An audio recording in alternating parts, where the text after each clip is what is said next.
ಹರಿಹರ ತಾಲೂಕು ಹರಿಹರ ನಗರದಲ್ಲಿ ದಾಸಶ್ರೇಷ್ಠ ಶ್ರೀ ಭಕ್ತ ಕನಕದಾಸರ 536ನೇ ಜಯಂತಿ ಉತ್ಸವ ಪ್ರಯುಕ್ತ ನಗರದಲ್ಲಿ ರಾಜ್ಯಮಟ್ಟದ ಹೊನಲು ಬೆಳಕಿನ ಕುಸ್ತಿ ಪಂದ್ಯ ಆಯೋಜನೆ ಮಾಡಲಾಗಿತ್ತು.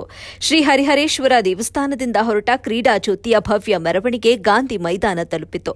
ಕಾಗಿನೆಲೆ ಗುರುಪೀಠದ ಶ್ರೀ ನಿರಂಜನಾನಂದಪುರಿ ಸ್ವಾಮೀಜಿಯವರು ಪೂಜೆ ಸಲ್ಲಿಸಿದ ಬಳಿಕ ಕುಸ್ತಿ ಪಂದ್ಯಕ್ಕೆ ಚಾಲನೆ ಸಿಕ್ಕಿತು. ಕಾರ್ಯಕ್ರಮದಲ್ಲಿ ಹರಿಹರ ತಾಲೂಕು ಕಾಂಗ್ರೆಸ್ ಯುವ ಮುಖಂಡರಾದ ಶ್ರೀನಿವಾಸ್ ನಂದಿಗಾವಿ, ಆಬಿದ್ ಅಲಿ ಮಲೆಬೆನ್ನೂರು, ಜಡಿಯಪ್ಪ ಪೈಲ್ವಾನ್, ಸುರೇಶ್ ಪೈಲ್ವಾನ್ ಚಂದಾಪುರ್, ಆಸಿಫ್ ಅಲಿ ಖಾನ್ ಪೈಲ್ವಾನ್ ಹಾಗೂ ಕುಸ್ತಿ ಫೆಡರೇಷನ್ ತೀರ್ಪುಗಾರರು ಸೇರಿದಂತೆ ತಾಲೂಕಿನ ಮುಖಂಡರು ಉಪಸ್ಥಿತರಿದ್ದರು. ವರದಿ ಸೈಯದ್ ಶಮೀರ್, ಎಬಿ ನ್ಯೂಸ್, ಹರಿಹರ. ಕುಸ್ತಿಪಟುಗಳು ಅಖಾಡಕ್ಕೆ ಬರಬೇಕು.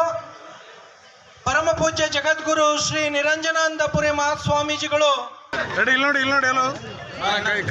ಸ್ವಾಮೀಜಿಯರ ಕಡೆಯಿಂದ ಉದ್ಘಾಟನೆ ಮಾಡಬೇಕಂತ ತಮ್ಮ ಕಮಿಟಿಯಲ್ಲಿ ಪೈಲೋನ್ರವರು, ಸುರೇಶ್ ಪೈಲೋನ್ರವರು ಹಾಗೂ ಮುಖಂಡರಾಗಿರ್ತಕ್ಕಂಥ ಈ ಒಂದು ಸಮಿತಿಯ ಗೌರವ ವಿನಂತಿ. ನಮ್ಮ ಸಮಿತಿಯವ್ರನ್ನ ಬಿಟ್ಟು ಎಲ್ಲರೂ ಆ ವೇದಿಕೆ ಮೇಲೆ ಕುರ್ಚಿಗಳು ಖಾಲಿ ಆದವು, ಮತ್ತೆ ಬ್ಯಾರಿಕೇಡ್ ಹಿಂದ್ಗಡೆ ನಿಂತ್ಕೋಬೇಕು. ಅಲ್ಲಿ ಕ್ರೀಡಾಪಟುಗಳಿಗೆ